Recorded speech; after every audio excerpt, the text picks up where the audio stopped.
आपके लिए एक most important and most probable question for your upcoming NTSC. आपकी एनटीएससी में आने की संभावना बहुत ज्यादा है, आपको ध्यान होगा। और कंसंट्रेशन के लिए हम यहां पर जो टर्म यूज करते हैं,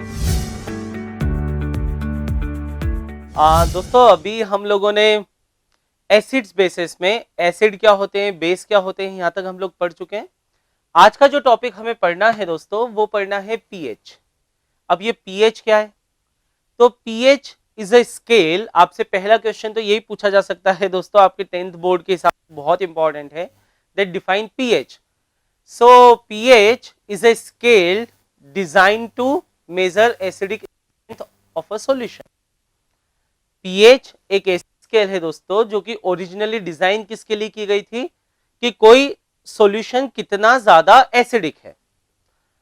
अब आप बोलेंगे सर इसके लिए कोई स्केल डिजाइन करने की क्या जरूरत थी, हम तो वैसे ही चख के देख के बता देते हैं कि ज्यादा खट्टा, मोर सोर देन ज्यादा एसिड। दोस्तों हर बार तो ऐसा होना नहीं है कि आप चख के देख पाओगे, और हर बार वो सही भी नहीं होता, वो डेंजरस भी होता है। फिर हम क्या करें? आप बोलोगे सर फिर भी पीएच स्केल डिफाइन करने की जरूरत नहीं थी, हमारा सिलेबस बढ़ाने की जरूरत नहीं थी, क्यों? आपसे कोई पूछे क्यों, आप बोलोगे सर, आपका more logical answer would be sir, हम लोगों ने पढ़ा हुआ है कि एसिड वो होते हैं अर्हेनियस कॉन्सेप्ट में कि जो सॉल्यूशन में H पॉजिटिव आयन फर्निश करें। क्या अर्हेनियस के कॉन्सेप्ट के हिसाब से एसिड कौन थे दोस्तों? तो अर्हेनियस की डेफिनेशन के हिसाब से एसिड्स वो थे which furnish H positive ion in solution when dissolved in water. पक्का? और बेसिस कौन थे? जो OH निगेटिव आयन दे। तो एसिड्स हो गए H पॉजिटिव आयन देने वाले, बेसिस हो गए आपके OH निगेटिव आयन देने वाले। ये बात ठीक है? यहां लगा लीजिए निगेटिव। चलिए पक्का? तो आप कह सकते हो sir it means that more is the number of H positive ion in solution, more the solution will be acidic. जितने ज्यादा H पॉजिटिव आयन सॉल्यूशन में होंगे वो उतना ज्यादा एसिडिक होगा। ये बात तो हमें समझ में आ गई। एसिड कौन? ऑब्वियसली दोस्तों एसिड की कैरेक्टरिस्टिक क्या है, वो अर्हेनियस की डेफिनेशन। हाँ, इसके अलावा मैं आपको ब्रॉन्स्टेड, लॉरी और लुईस के कॉन्सेप्ट भी प्रीवियस कॉन्सेप्ट लेक्चर में बता चुका हूं, तो थोड़ा हमने एडवांस लेवल पे उसको हल्का सा पढ़ा था क्योंकि एनटीएसी के लिए जरूरी है। खैर अभी हम अपने आप को थोड़ा फोकस अर्हेनियस पे रखें। तो ज्यादा H पॉजिटिव मतलब ज्यादा एसिडिक होना चाहिए, सही बात है। तो एक कॉन्सेप्ट तो हमारे यहां पर एनटीएसी का तुरंत ही हमें मिल गया दोस्तों। NTSC important concept. More the H plus ion concentration in a solution, higher will be the acidity of the solution. कि अगर H पॉजिटिव आयन का कॉन्सेंट्रेशन ज्यादा है तो वो सॉल्यूशन ज्यादा एसिडिक होगा। ठीक है, एग्रीड। लेकिन लेकिन लेकिन कॉन्सेंट्रेशन, पहली बात तो निकालते कैसे हैं, ये एक मुद्दा बचा कि what do you mean by concentration. तो दोस्तों अभी थोड़ा मुझे पिछले चैप्टर के बजाय पिछली क्लास पे जाना पड़ेगा दोस्तों। 9th क्लास में आपने एक चैप्टर पढ़ा था, is matter around us pure. उस चैप्टर में कॉन्सेंट्रेशन नाम की टर्म आई थी, आपको ध्यान होगा। और कॉन्सेंट्रेशन के लिए हम यहां पर जो टर्म यूज करते हैं वो होती है दोस्तों molarity. That term is molarity. आपने 9th क्लास में मोलेरिटी हो सकता है पढ़ी हो दोस्तों आगे के चैप्टर्स में, लेकिन अगर आपको नहीं पढ़ी हुई है तो ये मेरा फर्ज है कि मैं आपको मोलेरिटी बताऊं। मोलेरिटी क्या होती है? तो हम ऐसा देखते हैं दोस्तों कि 1 लीटर हमने सॉल्यूशन का वॉल्यूम लिया, सिंपल है, 1 लीटर सॉल्यूशन का वॉल्यूम लीजिए, उसमें जितने भी मोल्स होते हैं वही न्यूमेरिकली क्या कहलाता है, molarity. For example, For complete series of lectures, join Catalyzer or download IIT Safalta app from Google Play Store. मान लीजिए मैंने आपको 1 लीटर सॉल्यूशन लिया और उसमें 3 मोल किसी सब्सटेंस के हैं, तो इसे मैं कहूंगा 3 मोल्स पर लीटर, या मैं लिखूंगा यहां पर ऐसे ब्रैकेट में लिखते हैं उसको, मोलरिटी होती है 3 और उसको रिप्रेजेंट करते हैं कैपिटल एम से, और कैपिटल एम को पढ़ते हैं मोलार। तो हम बोलेंगे दिस सॉल्यूशन इज 3 मोलार।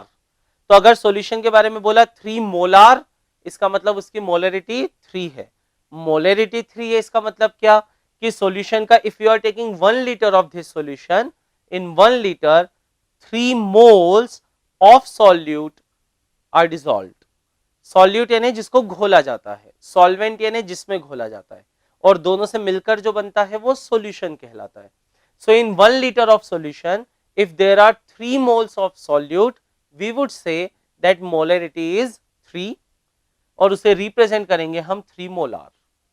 तो जब मैंने टर्म यूज की more is the H positive ion concentration, more solution will be acidic, तो कॉन्सेंट्रेशन हमें कौन सा वाला निकालना है दोस्तों, मोलार। ये बात ठीक है, वो ज्यादा एसिडिक होगा सॉल्यूशन, क्या हम ऐसा कह सकते हैं दोस्तों? आपके लिए एक most important and most probable question for your upcoming NTSC, आपकी एनटीएससी में आने की संभावना बहुत ज्यादा है, ये क्वेश्चन मैं आपको बता रहा हूं दोस्तों। और ऐसे जो क्वेश्चन है जिसकी संभावना बहुत ज्यादा है आपके एनटीएससी में आने की, ये हमें मिलते हैं विपिन सर की तरफ से, who is miracle man of NTSC and he has decoded NTSC better than anyone in this country. People ask me about the code of success in IITJ. Well, the success then begins where the others end. Apart from being the best possible place on this planet for J preparation, this place has a lot to offer. Joy, discipline, values, happiness, and great study, greatest of the J preparation. The sun here rises with the brightest of the hope to achieve the best, and sets with the determination to meet again with an all new mind and soul. My future IITians, if you are ready to leave your mobile, TV, friends, home for your lifetime dream, if you wish to walk through the corridors the champions had already walked through, feel the bond, feel the vibrations, gear up your life for your great IIT dream, change your life forever. I welcome you to IIT Gurgaon.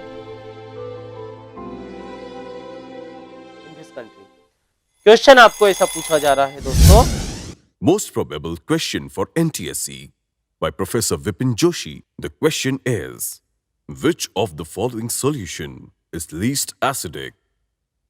And your options are A.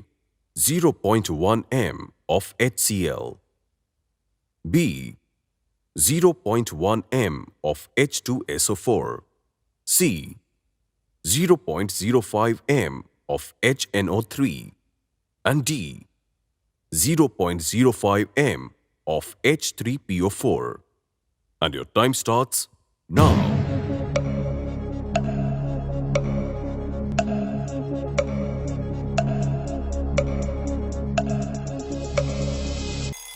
दोस्तों किया आपने try? शायद मैंने आपको ऐसा तो नहीं है कि पहला क्वेश्चन ही एकदम बम्पर दे दिया, एकदम टफ दे दिया।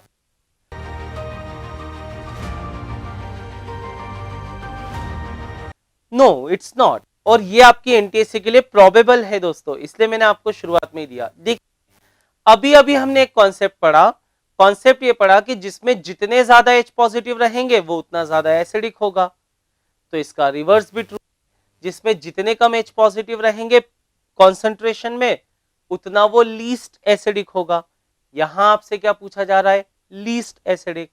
तो कॉन्सेप्ट के हिसाब से हमें लीस्ट एसिडिक मतलब कैसे देखना है, हमें देखना है कि किसमें least number of H positive ions है। ऑप्शंस है 0.1 मोलार HCl, दूसरा है 0.1 मोलार H2SO4, तीसरा है 0.05 मोलार HNO3 और चौथा 0.05 मोलार H3PO4। तो कई स्टूडेंट किसमें कंफ्यूज होते हैं पता है, वो ये दो तो हटा देते हैं। जब ये क्वेश्चन स्टूडेंट्स को दिया जाता है तो तकरीबन 90% स्टूडेंट कंफ्यूज हो जाते हैं कि सर डाटा थोड़ा गड़बड़ है, ये दो तो हटा देते हैं वो, because they know 0.1 is more than 0.05, तो ये दो तो हट गए। लेकिन बोलते हैं सर ये दोनों तो बराबर ही है। ऐसा नहीं है दोस्तों, यही तो इस कॉन्सेप्ट का एक की पॉइंट है। देखिए पिछले लेक्चर्स में हमने पढ़ा एसिड्स को हम लोग क्लासिफाई करते हैं मोनोप्रोटिक, डायप्रोटिक, ट्राइप्रोटिक, पॉलीप्रोटिक। मोनोप्रोटिक क्या होते हैं? मोनोप्रोटिक एसिड वो होते हैं जो जिनका एक मॉलिक्यूल, ये एक मॉलिक्यूल है, सॉल्यूशन में एक H पॉजिटिव दे तो वो मोनोप्रोटिक, एक मॉलिक्यूल सॉल्यूशन में 2 H पॉजिटिव दे तो वो डायप्रोटिक। तो उस हिसाब से इसका एक मॉलिक्यूल एक देगा, ये मोनोप्रोटिक है, इसका एक मॉलिक्यूल 2 देगा तो वो डायप्रोटिक है, इसका एक मॉलिक्यूल एक देगा लेकिन इसका एक मॉलिक्यूल 3 देगा। ये बात ठीक है? NTSC Time Saver. Learn the basicity of some important acids from the table given below. और मैं पहले भी आपसे ये कॉन्सेप्ट डिस्कस कर चुका हूं, गलती से ये नहीं सोच लेना इस एग्जांपल से भी कि जितने हाइड्रोजन उतने प्रोटिक, इसमें एक हाइड्रोजन तो एक, इसमें भी एक तो एक, इसमें 2, इसमें 3, ऐसा कोई जरूरी नहीं है। मैंने आपको एक एक्सेप्शनल केस बताया था फॉस्फोरस एसिड का, जो होता H3PO3 है लेकिन होता डायप्रोटिक है, ठीक है। और वहां पर मैंने आपको एक इंपॉर्टेंट कॉन्सेप्ट लिखवाया था, जो मैं आपको फिर से एक इंपॉर्टेंट कॉन्सेप्ट है, अपने नोटबुक में लिख लो, ठीक है, अगर आपको ध्यान ना हो तो। क्या? NTSC Important Concept. Number of H plus ion furnished by an acid molecule is not always equal to the number of hydrogen atom in the molecule. तो पहली बात यहां पे ध्यान से समझिए कि ऐसा कोई जरूरी नहीं है। अब दोस्तों यहां देखिए क्या होगा, इसका एक मॉलिक्यूल एक देगा, तो अगर ये 0.1 मोलर है, इसका मतलब डेफिनेशन के हिसाब से 1 लीटर में कितने हैं? 0.1 मोल, अभी पढ़ा हमने। यहां पर भी ये 0.1 मोलर है लेकिन इसका एक मॉलिक्यूल 2 देता है, तो हमेशा सोचें मॉलिक्यूल 0.1 है तो H पॉजिटिव तो डबल हो जाएंगे ना, क्योंकि 1-2 दे रहा है, सही है। अगर मैं किसी को मान लीजिए 2-2 रुपए के नोट देता हूं, तो मैंने 100 नोट दिए लेकिन उसके पास तो 200 रुपए होंगे ना, क्योंकि एक में 2 है, तो यहाँ पे एक में 2 है इसलिए 0.2 हो जाएगा, ये 0.05 ही रहेगा। ये तो एक में 3 है तो ये 0.05 इंटू 3 हो जाएगा। तो मजे की बात, सबसे ज्यादा H पॉजिटिव ये देगा, समझ गए आप? तो सबसे ज्यादा एसिडिक इन सब में ये वाला एक है, ये 0.15 होगा और ये 0.2 होगा। अपने से पूछा गया था सबसे मतलब लीस्ट ना, तो लीस्ट तो अपना आ गया दोस्तों सी। और आप में से जितने स्टूडेंट्स ने सी लगाया था, great, they have got better understanding of the concept.